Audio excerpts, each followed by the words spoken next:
My name is Ryan Cole. I'm 24, and I live in a small town in western Ohio, the kind of place where nothing big is supposed to happen. One main street, one diner everyone argues about, one bar where people pretend they're not lonely. I used to believe stability meant safety. I don't anymore. The night my life quietly cracked open didn't come with yelling or slammed doors. It came with routine, normalcy, the dangerous kind of calm that makes you think everything is fine. Her name was Madison, 23. We'd been together just over 2 years. Met right after college, both trying to figure out adulthood at the same time. We grew into habits together: Sunday grocery runs, late-night takeout, shared passwords, shared plans. We lived in a small apartment near the edge of town. Cheap rent, thin walls, a place that smelled like coffee and laundry detergent. That night, Madison came home later than usual. She said she'd stayed after work to help a coworker finish something. She sounded casual. Too casual. Then again, maybe that was just me overthinking, something I'd been doing more of lately. She dropped her keys in the bowl by the door, kissed me on the cheek, and went straight to the bedroom. "I'm exhausted," she said. "I'm gonna crash early." No argument from me. I stayed on the couch, half watching a game I didn't care about, scrolling through my phone. I remember feeling uneasy for reasons I couldn't explain. Not suspicion exactly, just distance. Like she'd been standing a few steps farther away from me than usual, even when she was right next to me. That feeling hadn't come out of nowhere. For weeks, Madison had been different. More protective of her phone, more distracted, laughing at texts she wouldn't explain, talking about people at work I'd never heard of before, then changing the subject too fast. I told myself I was being paranoid. Small towns do that to you. There's not much to distract you from your own thoughts. Around midnight, I got up to grab a glass of water. As I walked past the bedroom, I saw the glow of her phone lighting up the dark. She was asleep. The screen wasn't locked. I didn't stop. I wish I could say I respected her privacy, that I trusted her, that I walked away. Instead, I stood there longer than I should have. The phone buzzed again. A message preview popped up. A name I didn't recognize. Just 3 words. "I miss you." My stomach tightened, but I still didn't touch the phone. Not yet. I told myself there was an explanation. There's always an explanation, right? I went back to the couch and sat there staring at nothing, trying to convince myself that trust meant ignoring your instincts. That was the last quiet moment I had for a long time. Because once you start noticing the cracks, you can't stop seeing them. I didn't sleep that night. Not really.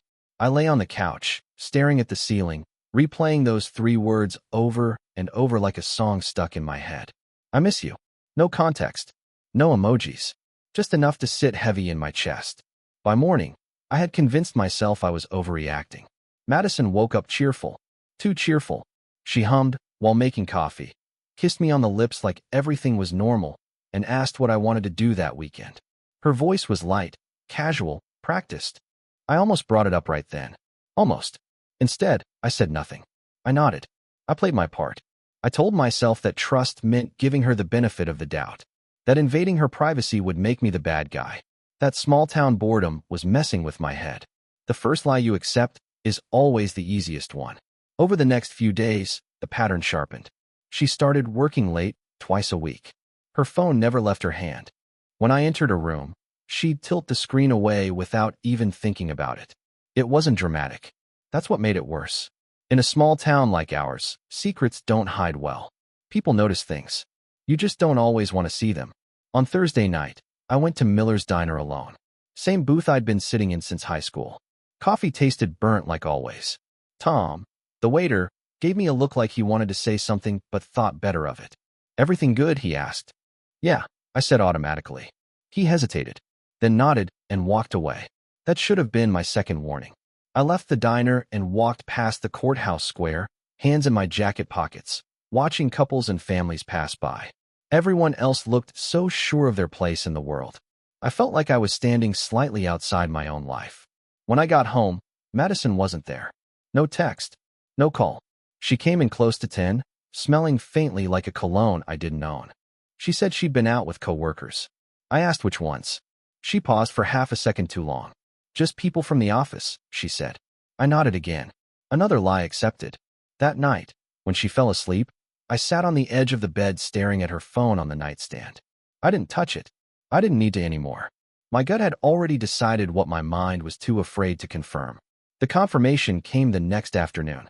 I was leaving the hardware store when I saw her car parked across the street, outside the Rusty Pine, a bar she never liked. I slowed down without meaning to. Told myself I was just curious. Through the window, I saw her, laughing. Not the polite laugh she gave my friends. The real one. The kind I hadn't heard in months. She was sitting across from a man I'd never seen before. Early 30s, maybe. Relaxed posture. Familiar energy. His hand rested on the table like it belonged there. And the way she leaned toward him. She hadn't leaned toward me like that in a long time. I didn't confront her. I didn't storm in. I didn't take pictures. I just stood there long enough to know the truth had weight now. Shape. Gravity. That was the moment I realized something worse than being cheated on. I had already lost her. I drove home on autopilot. I don't remember turning the key or stopping at lights. I just remember my hands shaking on the steering wheel and the sound of my own breathing, loud and uneven, filling the cab of my truck. I told myself there could still be an explanation.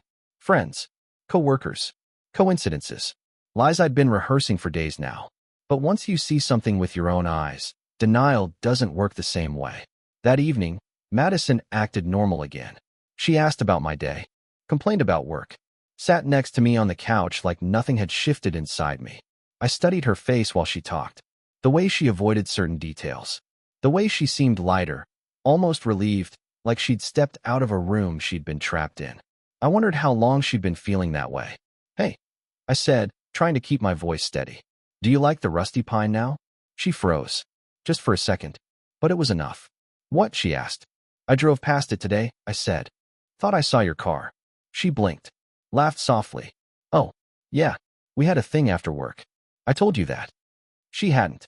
But I nodded anyway. That night, she fell asleep fast. I didn't. I stared at the ceiling, counting breaths, listening to the distant sound of a train passing through town. I felt stupid for how badly I wanted her to say something. Anything that would prove I was wrong. Around 2 in the morning, her phone buzzed. Once. Then again. I reached for it before I could stop myself. No lock. No hesitation. The messages were right there. No poetic build-up. No mystery. Just proof.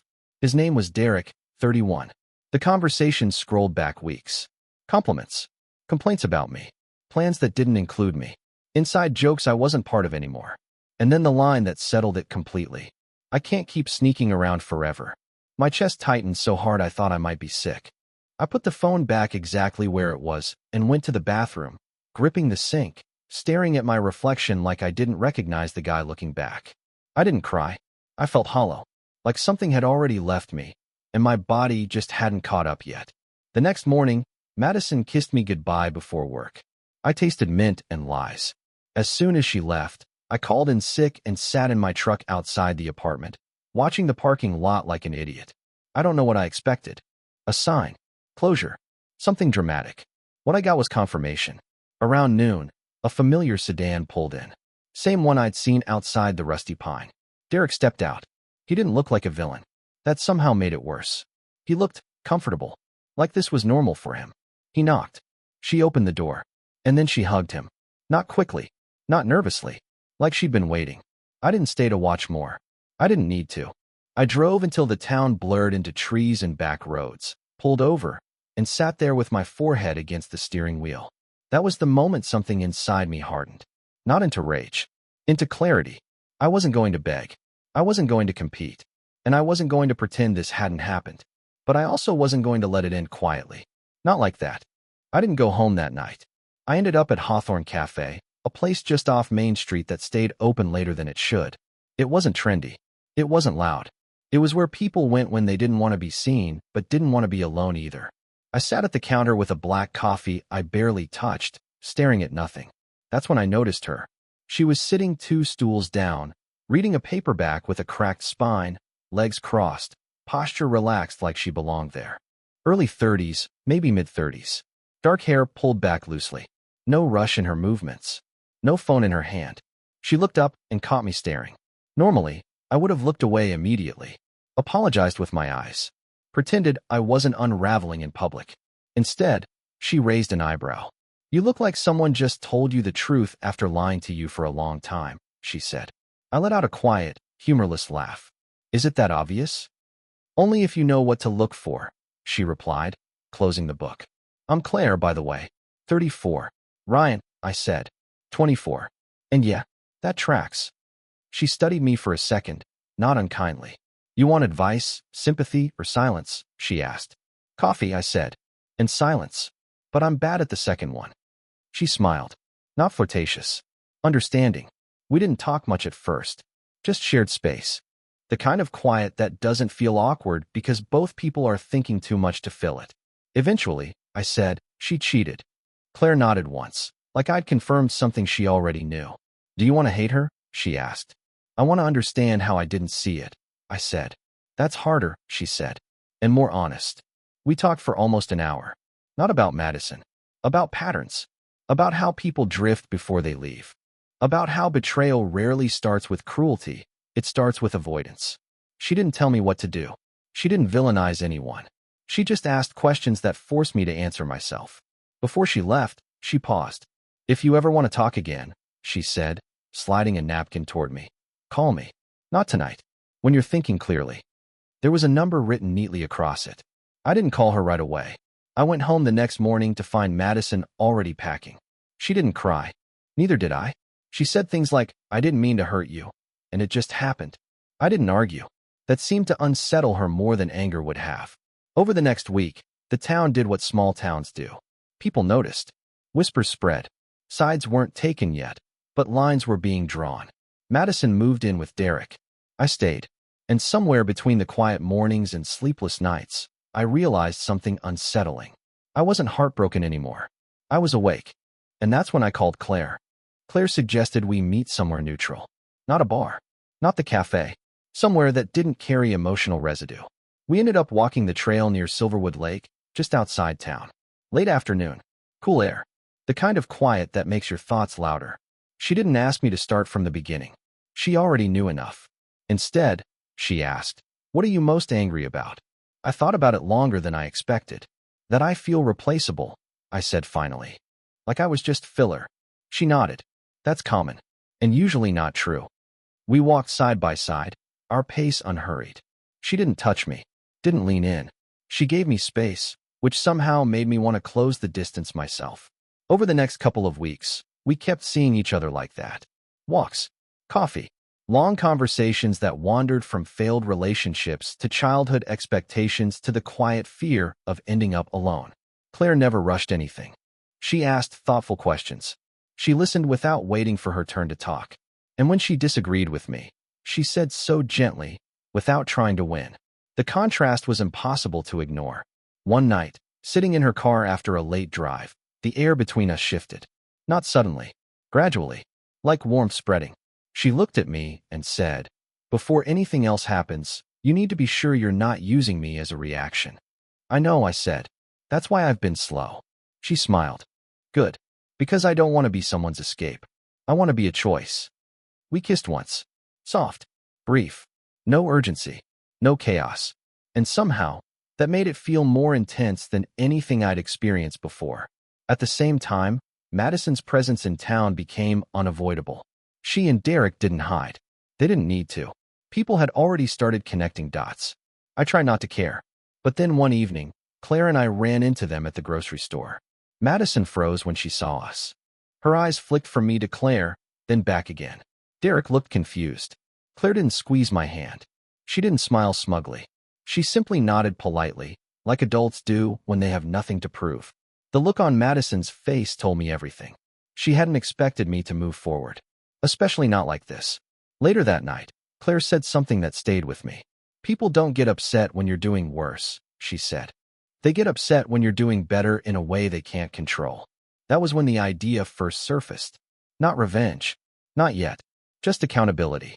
Because secrets don't stay buried in towns like ours. They surface. Slowly. Inevitably. And Claire knew exactly how that happened. Claire didn't pitch a plan.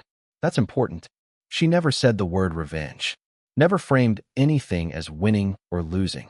What she did was ask questions that shifted how I saw the situation. Who actually knows the truth? She asked one night as we sat on her porch, the cicadas loud in the trees. Me, I said. Madison. Derek. And who thinks they know it? she asked. I thought about the looks at the diner, the pauses, the half-smiles. Everyone, I said. Claire nodded. Small towns don't need evidence. They need patterns. That stuck with me. I started noticing things differently. How Madison stopped coming into Miller's diner altogether. How Derek suddenly avoided places where people lingered. How conversations would dip when either of them walked by. No one was confronting them. No one needed to. Meanwhile, I didn't hide. I didn't overshare. I just existed honestly. Claire and I kept things measured. No dramatic displays. No social media posts. We showed up places, talked to people, left together or separately depending on the night. Calm. Consistent. Real. Consistency does something powerful. It tells a story without speaking. One afternoon, I ran into Jenna, a friend of Madison's, outside the post office. She looked uncomfortable, then relieved. I didn't know how to ask, she said. But did she overlap? I didn't answer immediately. Yes, I said finally. For weeks. Jenna exhaled like she'd been holding that question in for a while. That's what I thought, she said. She told people you checked out months ago. I didn't correct her beyond that. I didn't need to. Truth spreads faster when you don't chase it. A few days later, Derek showed up at my place. No warning. Just a knock. Firm but uncertain. He looked tired up close. I didn't know she was still with you, he said, too quickly. I held the door open but didn't invite him in. She was, I said. You knew? He shifted his weight. She said you were basically done. That's what people say when they don't want to feel guilty, I replied. He nodded slowly, like something was clicking into place. I could see it in his eyes, the realization that he hadn't been special, just convenient. I'm not here to fight, he said. I know, I said. I'm not either. That conversation didn't fix anything, but it changed the dynamic. Within a week, Derek stopped staying at Madison's place full-time. He still came around, but something had cooled. Tension crept in where excitement used to be. Claire noticed before I did. She's losing control of the narrative, she said. That's usually when people panic. And Madison did. She texted me late one night. First time in weeks. Can we talk? I stared at the screen for a long time. Then I showed it to Claire. She didn't tell me what to say. She just said, whatever you choose, make it true to who you are now, not who you were when she left. That's when I realized this wasn't about getting even. It was about letting the truth finish what it started. I agreed to meet Madison, but on my terms. Public place. Daytime. No drawn-out explanations. No reopening wounds just to see if they still bled. We met at Hawthorne Cafe, the same place I'd met Claire weeks earlier. That felt intentional, even if I didn't say it out loud. Madison looked smaller somehow. Not physically, just less certain. She kept tucking her hair behind her ear, a nervous habit I remembered well. I didn't think you'd come, she said. I didn't think I would either, I replied, sitting across from her. She jumped straight in. I didn't mean for it to happen like that, she said. I was confused. I felt disconnected from you for a long time. I listened, not because I needed closure, but because I wanted to hear how she told the story when she wasn't in control of it anymore. You didn't tell me you felt disconnected, I said calmly. She looked down. I didn't know how. You knew how to text him, I said. Not harshly, just factually. She flinched. I messed up, she admitted. But people are saying things. Like I'm some kind of villain. I almost laughed. Not because it was funny, but because it was predictable. I didn't say anything about you, I said. I just didn't lie. That landed harder than any accusation could have. She looked up sharply. So that's it. You just let people think whatever they want. Yes, I said. That's what happens when you don't tell the truth first. Silence stretched between us. Finally, she said, are you happy? The question surprised me. Steady, I said after a moment. That's new for me. Her eyes flicked away. I could tell she was thinking about Claire. About what it looked like from the outside. You moved on fast, she said. I moved forward honestly, I replied. There's a difference. That was when the defensiveness cracked. I didn't think you'd be okay without me, she said quietly. There it was. Not love. Not regret. Control. I didn't either, I admitted. But I am. We finished our coffees. No tears. No shouting. No cinematic ending. Just two people sitting with the consequences of their choices. As we stood to leave, she hesitated. I hope she knows what she's getting into, Madison said. I smiled slightly. She does. Outside, the air felt lighter. When I told Claire about the conversation, she listened without interrupting. Then she nodded once. She wanted reassurance, she said. You didn't give it to her. I wasn't trying to punish her, I said.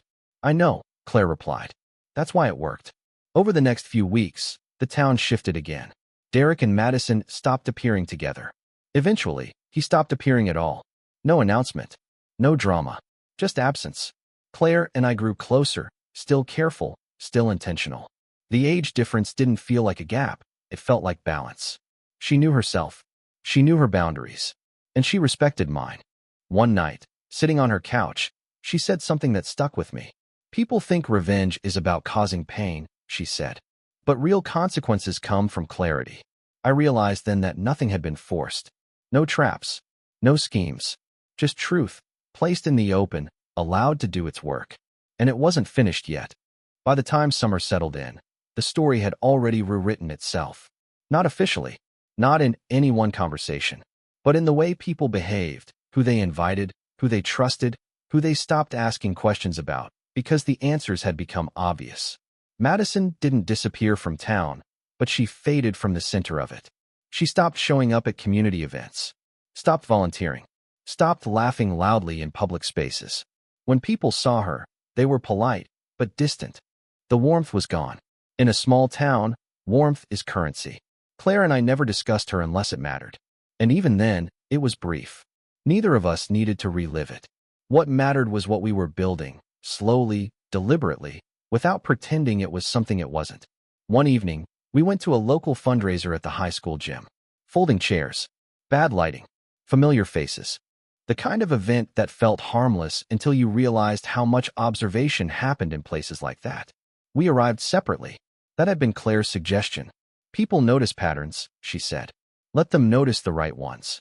Halfway through the night, Madison walked in alone. I didn't see her at first. I felt the shift before I saw the source of it. Conversation stalled. A few people glanced my way, then back to her, like they were checking a timeline. Claire leaned over. Breathe, she said quietly. You don't owe anyone a performance. Madison didn't approach us. She hovered near the back, scanning the room like she was looking for an exit and an explanation at the same time. Then someone else walked in. Derek. He hesitated at the door when he saw her. That hesitation said more than words ever could. After a moment, he turned and left. Madison watched him go. That was it. That was the moment. No confrontation. No raised voices. Just clarity, visible to anyone paying attention. Later that night, someone I barely knew, an older woman from church, touched my arm gently as I walked past. You handled yourself well, she said. Not everyone does. I nodded, unsure what to say. Claire smiled when I told her. That wasn't approval, she said. That was recognition. On the drive home, I realized something unsettling but honest. I didn't feel victorious. I felt finished. The anger that had once fueled my sleepless nights had burned itself out. What remained was something quieter, confidence, maybe, or acceptance. That night, Claire stayed over for the first time. Not because things were escalating, but because they were settling. We talked until late, about expectations, fears, and the parts of ourselves we didn't show easily. She asked me if I was afraid of the age difference. I was, I said. Now I think it saved me from rushing. She smiled. Good. Because I don't want to move fast. I want to move right. Lying there in the dark, I thought about how differently this relationship felt. No guessing games. No double meanings. No sense of being quietly replaced. Just presence. And for the first time since everything had fallen apart, I slept without dreaming of the past. But small towns don't end stories abruptly. They let them echo. And one last echo was still coming. It came quietly, as most small-town reckonings do. One Monday morning, I got a text from someone I barely knew. Saw Madison at the cafe. She looked lost. Thought you'd want to know. I showed it to Claire. She didn't react. Just nodded. It's the aftermath catching up, she said. The truth doesn't vanish. It lingers. Curious, I drove by the cafe later that day. Madison was there, sitting alone, a half-drunk latte in front of her. She stared out the window like the world had shrunk to the street she could see. No makeup to hide anything. No one beside her. She looked exposed, not to me, but to herself. I didn't stop. I didn't approach. That wasn't the point anymore. Weeks passed. The town slowly adjusted. People had taken note, drawn conclusions. Whispers about infidelity softened into polite nods and changed topics. Small towns aren't ruthless, they're quiet observers. And quietly, The narrative had shifted. I was no longer the broken young man everyone pitied. I was just Ryan, the guy who kept his composure, stayed honest, and moved on. Claire's presence made me look grounded, intentional. Our age difference, once a potential talking point, became irrelevant.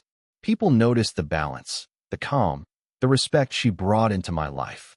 Madison and Derek disappeared from my routine. I saw her occasionally, at the grocery store, at the diner, when she thought she could be invisible, but it was never the same. She looked for the drama she expected, but found none. The power she thought she had evaporated silently, replaced by the invisible force of truth. Claire and I grew closer, slowly building trust, and shared routines that were entirely ours.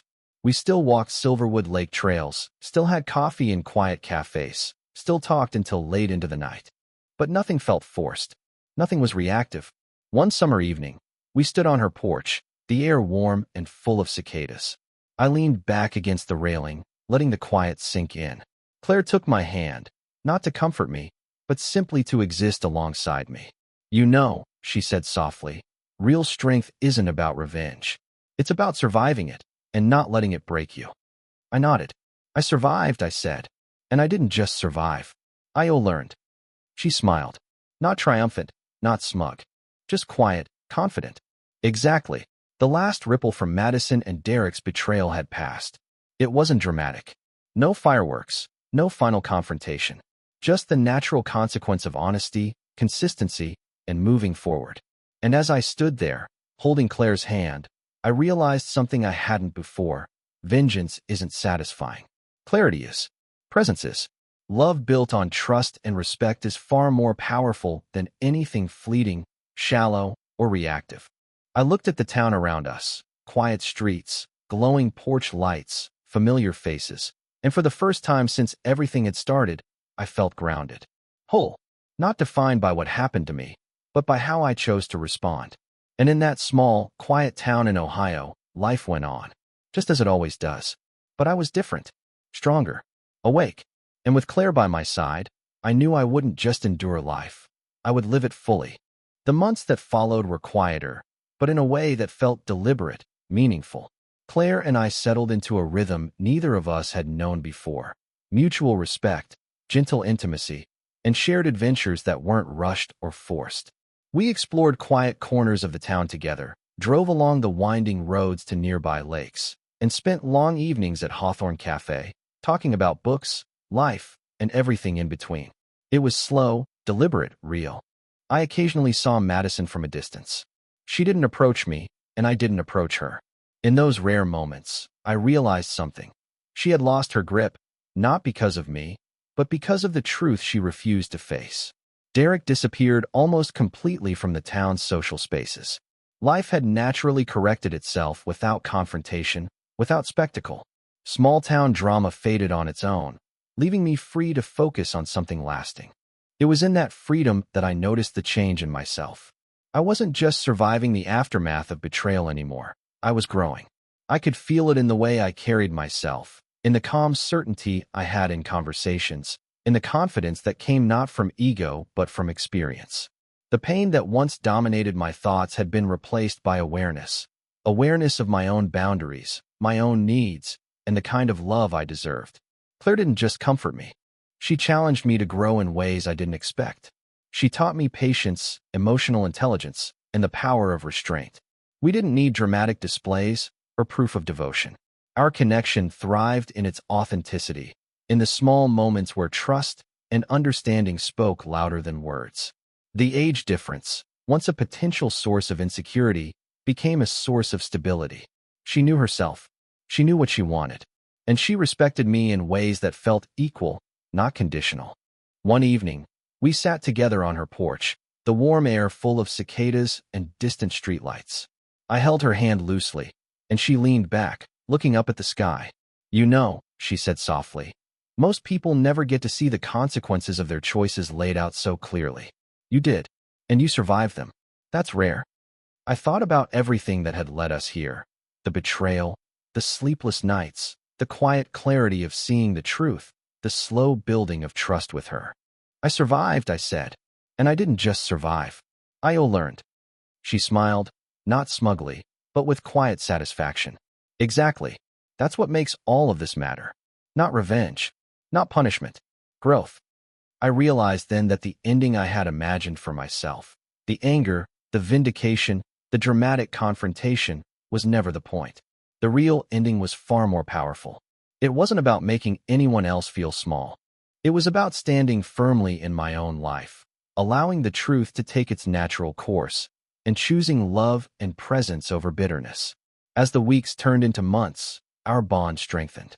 We shared experiences, supported each other's ambitions, and slowly integrated our lives in a way that was thoughtful and deliberate. Small-town whispers persisted occasionally, but they didn't touch us. We existed in a space defined by our choices, not by the mistakes of the past. I sometimes reflect on the moment I discovered Madison's betrayal. At the time, it felt like the end. But now, in hindsight, I see it clearly. It was the beginning of clarity, of self-respect, and of a love that didn't rely on chaos to feel real. I'm Ryan, 24. I survived betrayal. I found someone who sees me fully. And together, Claire, 34, and I are building something stronger than gossip, fear, or small-town drama could ever destroy. The past doesn't control me anymore. The lessons remain. The scars remind me of growth, and the future feels open, full of possibility, and entirely ours. And that, finally, is enough.